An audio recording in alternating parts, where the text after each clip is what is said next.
Hi, Kathryn here with Handmade by circleartdesigns. Are you ready for a beading adventure today? I know I certainly am. On my work table today, we will be making a Lotus Flower Charm Bracelet. This is from the February bargain Bead Box, and it is going to be so much fun. I love this bracelet. So let's turn our eyes to the mat and get ready to get started. So always, whenever we turn our eyes to this work table, the mat I see before me is thankful and blessed. I always want to remember to be thankful for the blessing of being able to share a beading adventure with you every week. It is so much fun to be able to do the different creative things in my life, but I am truly thankful for the beautiful jewelry that the Lord has given me the opportunity to make. And I am most thankful for sharing it with you.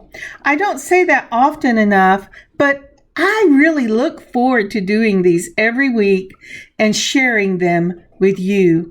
It is truly, truly, truly a blessing in my life. So you are my blessing this week. What about you? What have you had happen in your week? Large or small, something you might even think is insignificant, but it makes a difference in your own life and in the lives around you. So what are you thankful for this week? So as I'm looking for my straight pen to mark the center of my mat, I want to tell you that I love charm bracelets. Charm bracelets are one of my favorite things to wear. I love the jingle and the movement. You know, I'm all about that movement. But it's also one of the hardest things for me to do. And I'll share that with you as we get started or as we go through the steps of making this charm bracelet. So I think I've found the center and I think we are ready to start. We're going to start out with this 13 by 11 Lotus Flower Charms. Aren't these beautiful? I just love these little charms. And to be real honest, these are what started me thinking about a Lotus Flower Charm Bracelet. So this is from the February bargain Bead Box, and they did have them on the bargain Bead Box site the last I looked at the first of the week. Next up, we will be pulling from the February, the glass tulip beads. These are in, 10 by 11, and they are glass tulips in the bluish purple, or Irish, I think is what it's called. I love them. Aren't those pretty? So now we have Lotus Charms, Lotus glass beads, and then we are going to go ahead and we're going to pull, let's see if I've got it here. Yes. We're also going to pull this 4 by 11 millimeter chain. Let's see if I can't get this out. This is also from the bargain Bead Box for February. And I was sorry, it's 4 by 3.5 millimeter, the jewelry chain, and I love it. I had enough to do this bracelet. I can do a necklace and probably another one.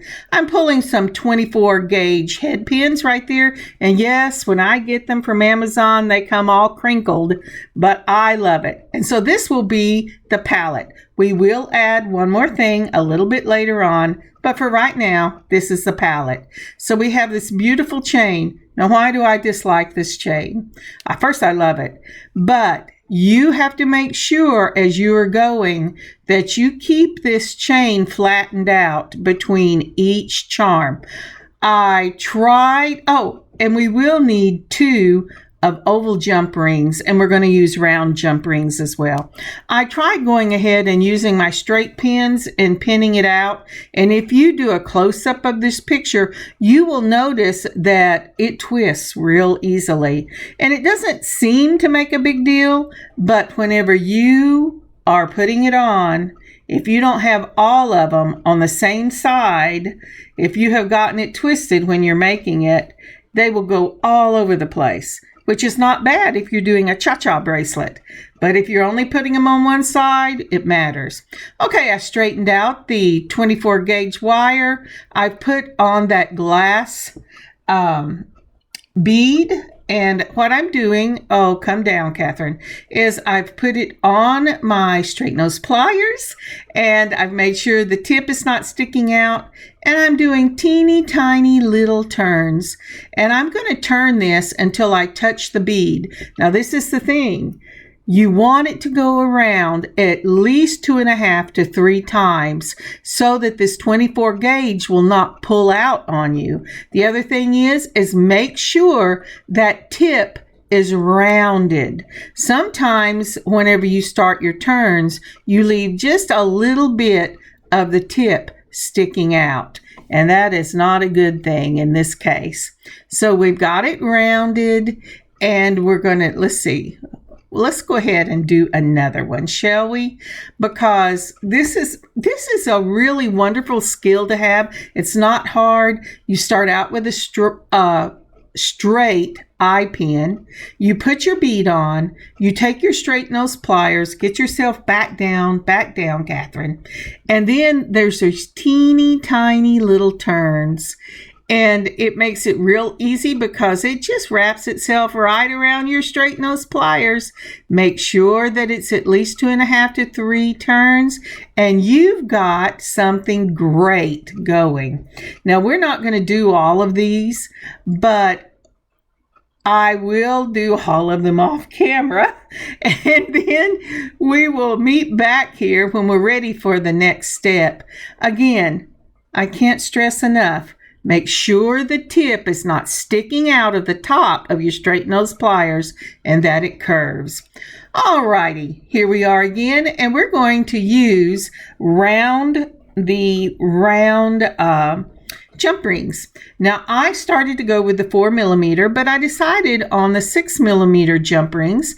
This is an assortment that I got off of Amazon, and you know, you cannot do chainmail with them, but they're really nice for this, and they're the color that the chain is. Because did you know that there are slightly different colors in silver? That's something I learned whenever I started this adventure of beading several years ago.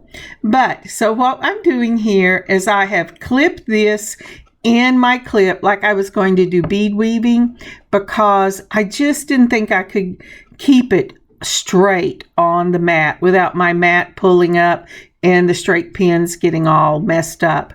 And I am skipping a large link on this chain. If you're using the same chain that came in the February bargain bead box, I'm skipping every other large chain. Now, the reason I'm doing this is usually whenever I make my bracelets like this, I do a simple way, and then I do my way. So we're going to start out with skipping every other link, the large links, because there's a little bitty link in between.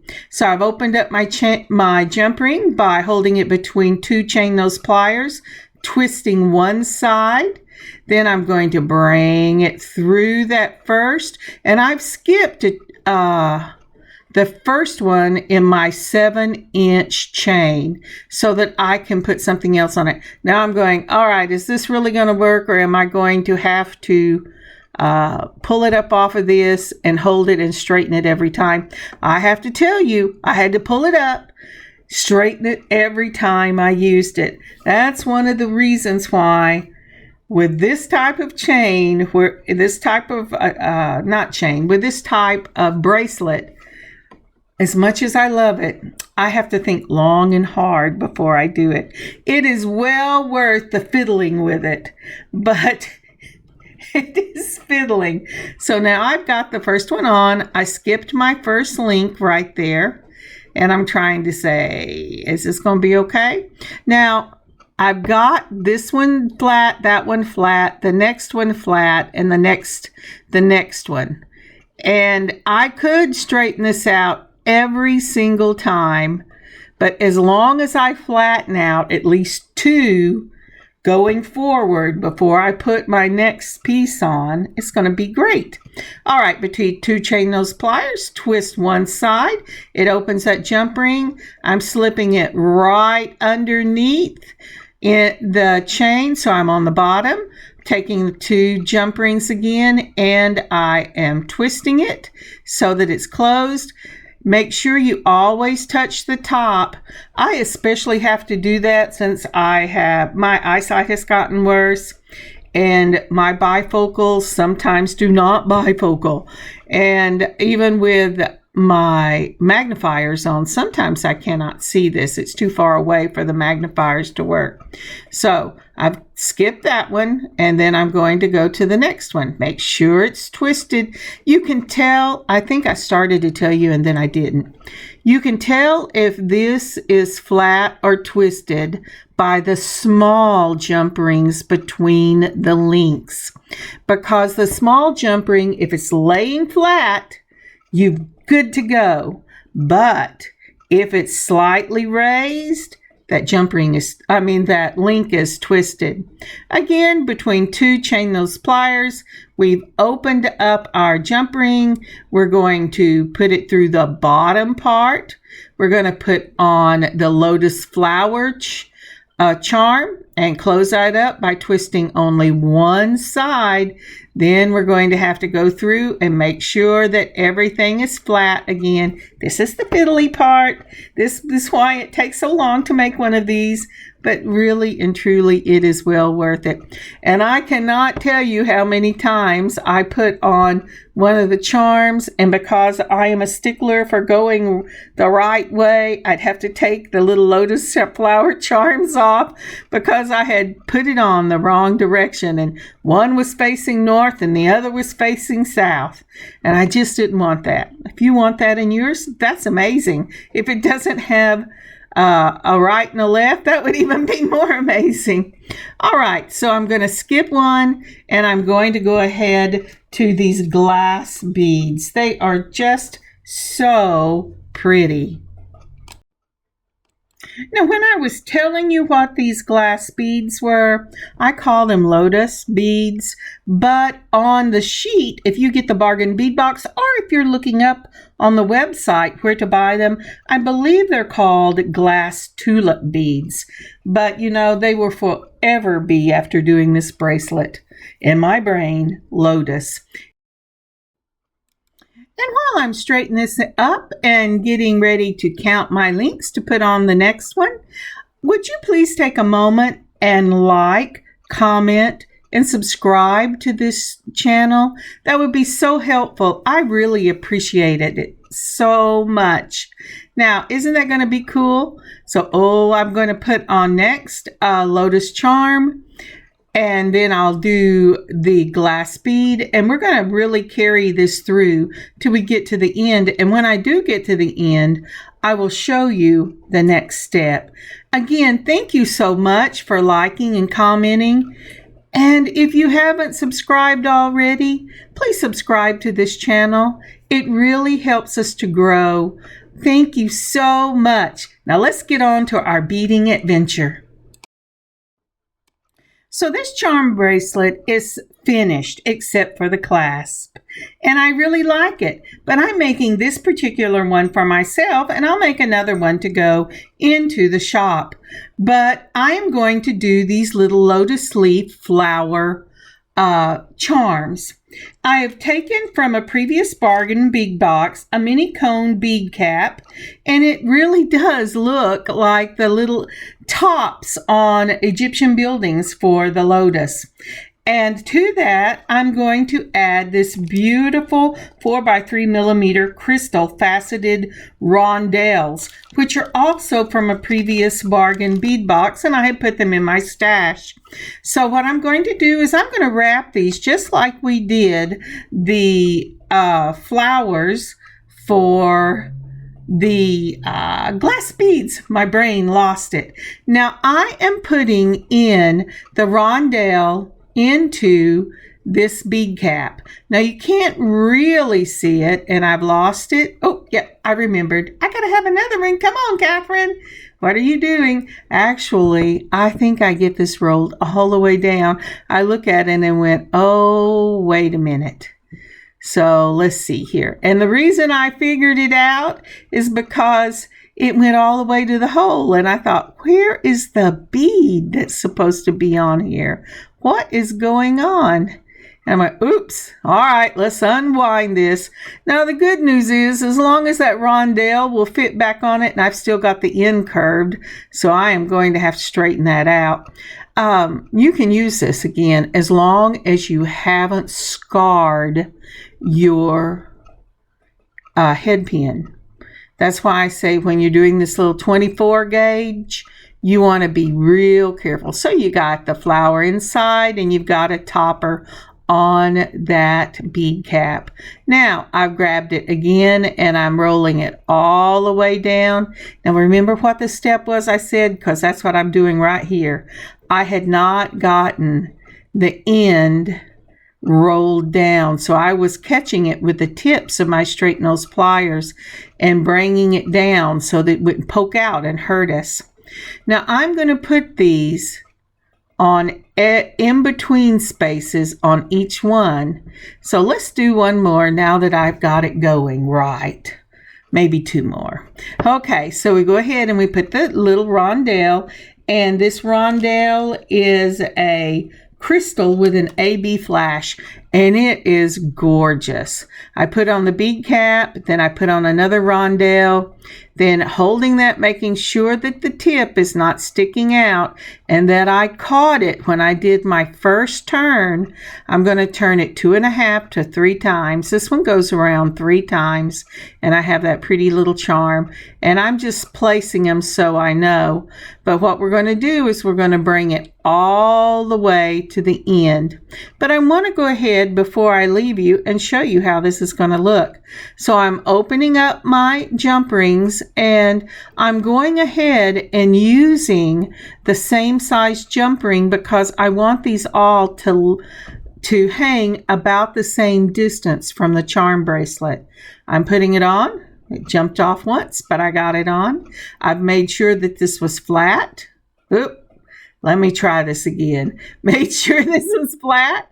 Now I'm taking it between a chain nose and a curved nose because that's what I've got out. Twisting one side, touching the top to make sure it's smooth. And once it's smooth, I know it's closed, and that is complete. Now then, oh, come on. See what I mean? They jump all over the place, but it really will make a difference when you put this together, because eventually on your wrist, it will straighten itself out and hang correctly. And if you don't have them in the right place, one is going to be at the top, one's going to be at the bottom. If you want a cha-cha bracelet, that's great. Make sure you put enough on.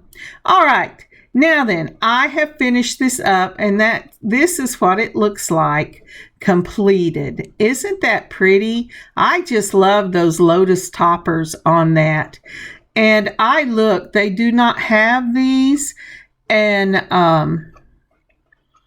the bargain bead box, but they do have something similar on Etsy and Amazon. Now I had pulled out a clasp to put on this, but I've decided I'm going to use the magnetic clasp because I'm making this one for myself. So I pulled out 2 oval 5mm jump rings. Just like the round, you're going to make sure the slit is up at the top between 2 chain nose pliers. You're going to twist one side. You're going to put that jump ring, the magnetic clasp on, and it will stick to your pliers on the back. You want it to. It keeps it out of the way. And then you're going to go ahead and put your bracelet on the jump ring, and then just rock it gently one side till you get it closed. And that's what I felt it. I went, oh, it's still rough. Let's see here. Have I got it closed yet? And I think that it is still just a little opened.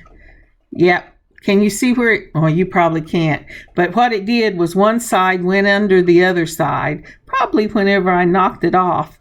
And so I'm very carefully, even when I lose it, I'm holding it and rocking it together. Now, I will tell you what the issue is at the moment.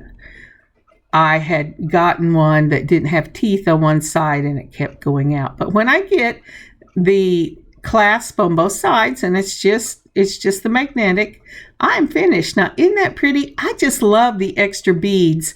I really think it gives a lot of motion to it. And so any bead cap that you like and a little rondelle or maybe even a little bicone would be very pretty in the charm and add to this bracelet. I personally went with that crystal AB flash because I didn't want to add more color to this. I really wanted that bluish purple flower to be the star of the show. But this is the finished project. But I have one more thing I want to show you in just a second. All right, let's get this all straightened out because I managed to get it all twisted. I was too busy shaking and I had a lot of fun. This has been a beading adventure. I love it. Isn't that pretty? I just love it. Okay, what do we have here? Let's see if I can't get this on the, there you, oh, it jumped on by magic. Actually, I turned it off and turned it back on. But that's what that finished project looked like. Isn't that pretty? I just love it. Now, I made matching earrings for this that I'll show you in just a moment. We used the same charm, and I just picked a pair of chandelier blanks that I had in my stash. Any chandelier would work for this, and you just add them to the chandeliers. You add the charms to the chandeliers. And so I went ahead and did that, and I will put the earrings up in the shop for the next drop along with a matching bracelet. And these are the chandeliers. I got these chandeliers in a package from Amazon that had 5 or 6 different chandeliers you could use, and I think they just look exotic, just like this bracelet. And I absolutely love this combination. But I cannot use these chandeliers. They will not hang the direction I want them to hang because I have to use clips.